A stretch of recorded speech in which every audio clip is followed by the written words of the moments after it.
देवताओं में द्वंद्व हो रहा था। अच्छा, दोनों ही ईश्वरवादी हैं।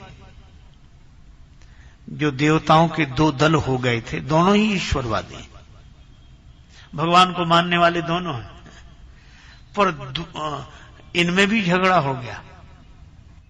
आप ऐसा न सोचें कि ईश्वर के मानने वाले और ईश्वर के नहीं मानने वालों में ही झगड़ा होता है। नास्तिक और आस्तिक में उतना झगड़ा नहीं होता जितना आस्तिक आस्तिक में झगड़ा होता है, और वह आग्रह के कारण होता है। एक कहता है कि भगवान प्रार्थना सुनेंगे तभी समस्या का समाधान होगा। दूसरा दल कहता है हम भी यही मानते हैं, पर भगवान से जाकर प्रार्थना तो की जाए, किंतु भगवान मिलेंगे कहां? तो एक ने कहा कि क्षीर सागर में, दूसरे ने कहा कि नहीं नहीं, बैकुंठ में। पुर बैकुंठ जान कहे कोऊ, और कोऊ कहे पयनिधि बस प्रभु सो। कुछ लोग कहते हैं कि भगवान क्षीर सागर में वहीं चले, कुछ लोग कहते हैं भगवान बैकुंठ में वहीं चले। अब दोनों दल अपने अपने पक्ष पर अडिग हैं। अच्छा, दोनों अपने अपने पक्ष में तर्क देते हैं, तो तर्क देने में वचन की नहीं वचनों की जरूरत पड़ती है, प्रवचनों की जरूरत पड़ती है कि हमारा पक्ष ठीक है। तो दूसरा भी अपने पक्ष में तर्क दे रहा है कि हमारे भी वचन ठीक है। एक ने कहा कि बैकुंठ में क्यों नहीं मिलेंगे, बैकुंठ तो उनका घर है। तो दूसरे दल ने कहा कि क्षीर सागर में क्यों नहीं मिलेंगे, समुद्र से तो लक्ष्मी जी का जन्म हुआ है और वे लक्ष्मीपति हैं, तो ससुराल में मिलने की ज्यादा संभावना है, वहीं मिलेंगे। अब एक दल हो तो दल, और दो दल हो तो दल दल, और दलदल से निकलना बहुत मुश्किल है। इन दलों की दलदल से निकलना बहुत मुश्किल है। और एक बात बड़ी सार्थक है, भगवान की प्राप्ति किसी दल से किसी दल में नहीं होती, दिल से होती है, और दिल में ही होती है। अब यहां भी सभी बोले जा रहे हैं, पर शंकर भगवान वहां उपस्थित हैं। और शंकर भगवान कौन? तुम त्रिभुवन गुरु वेद बखाना, तुम त्रिभुवन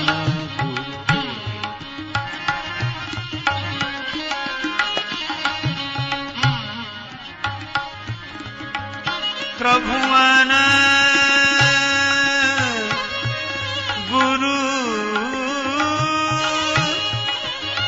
गुरु वेद वेद बखाना, गुरु वेद बखाना, तुम त्रिभुवन गुरु।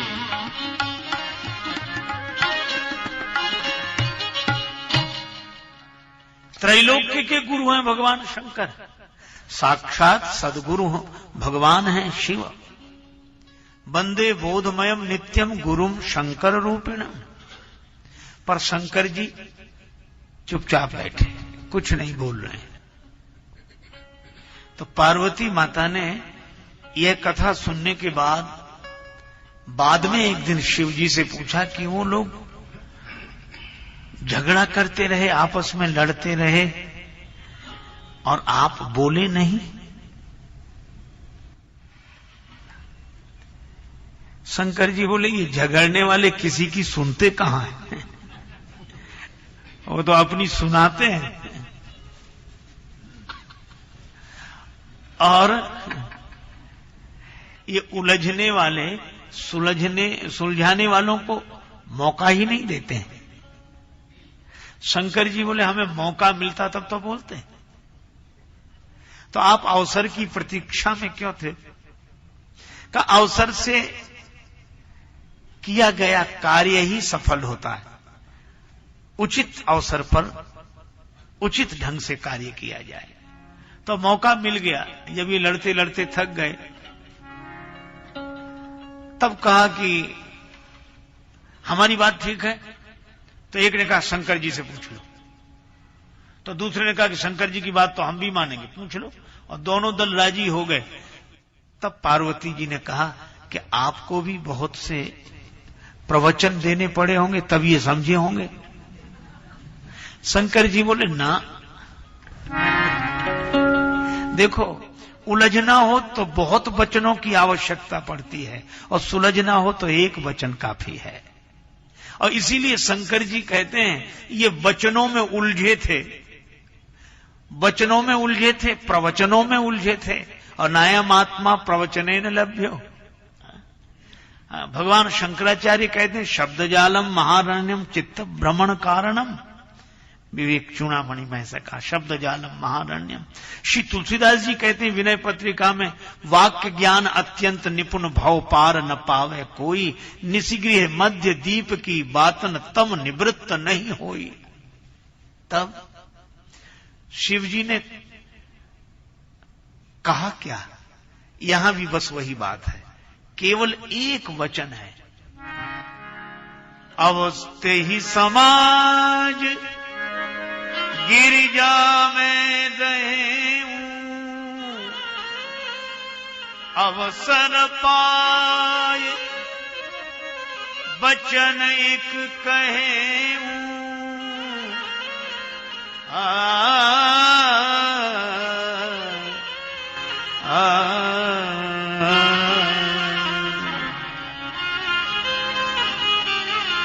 अवसर पाए बचन एक कहे,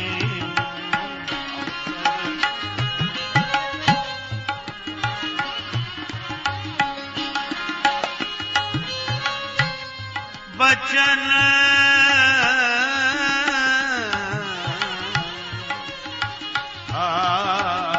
अवसर पाए बचन, पाए बचन, पाए बचन। अवसर पाकर शंकर जी कहते हैं मैंने वचन एक कहे हूं, एक वचन कहा, एक वाक्य कहा। क्योंकि सदगुरु के तो वचन की ही महिमा है। सदगुरु वैद्य वचन, हाँ? जैसे नारद वचन अन्यथा नाही, हिमांचल राज ने कहा।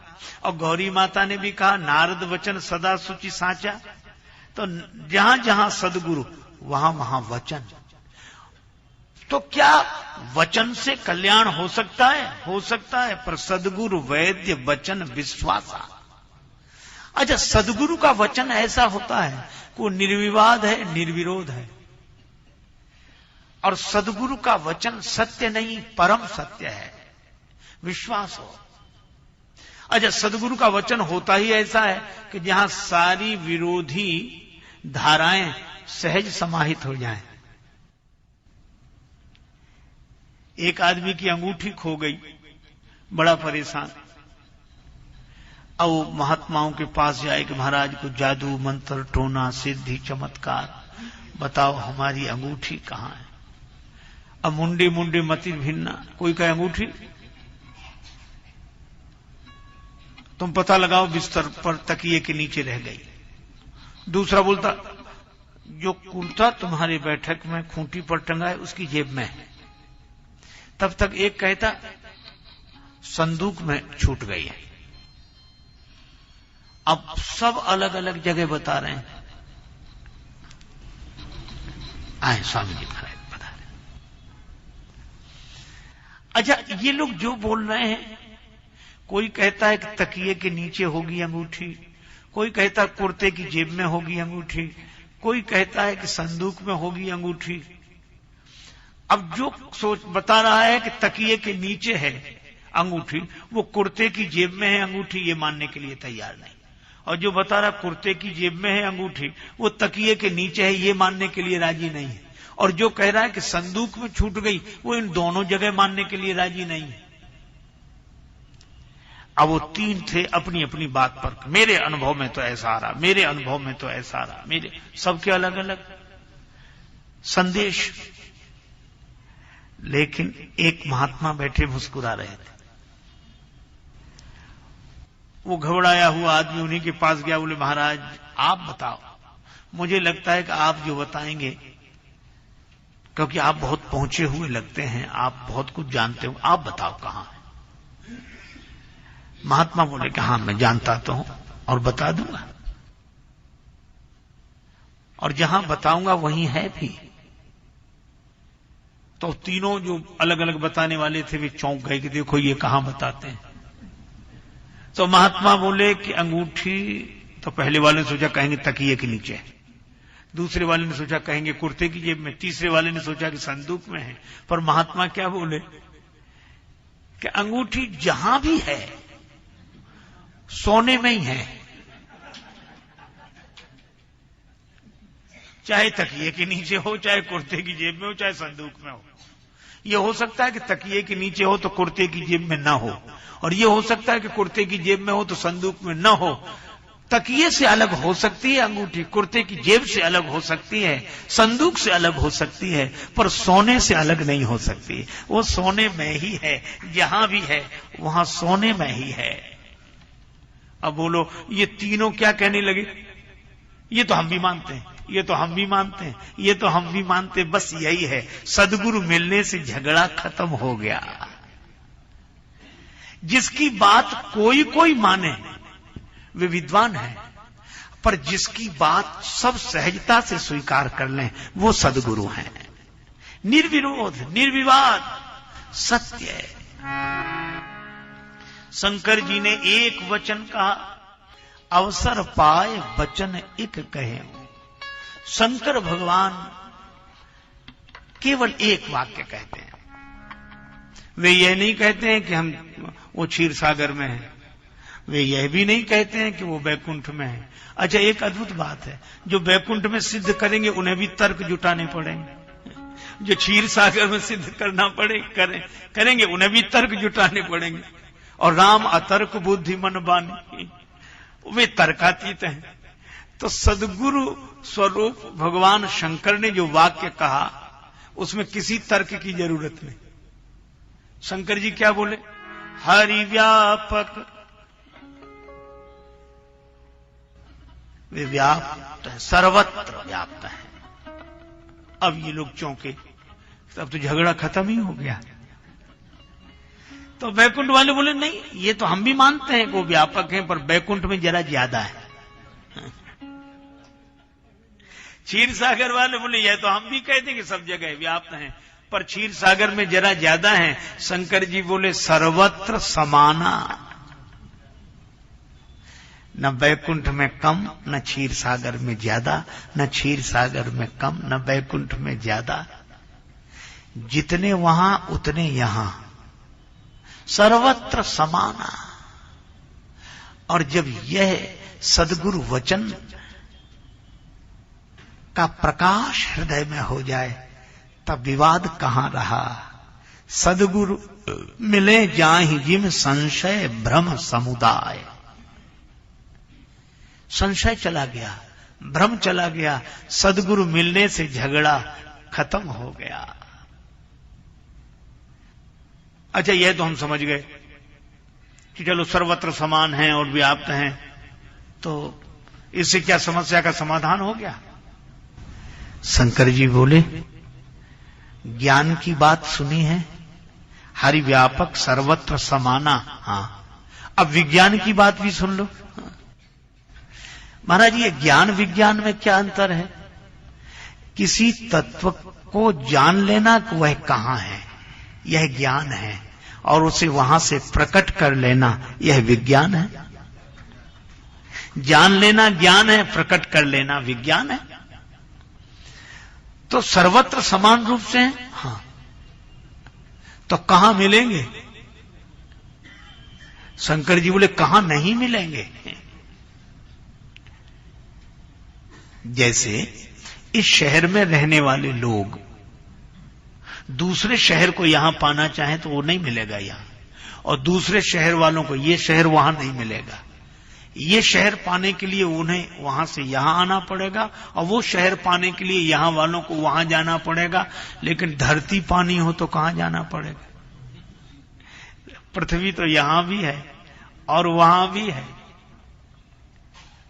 इसीलिए देखो, खंड को पाना हो तो आना जाना पड़ेगा, और अखंड को पाना हो तो कहीं नहीं आना जाना पड़ेगा। ससीम के लिए भाग दौड़ है, असीम के लिए कहां? जहां हम हैं वहीं वो है।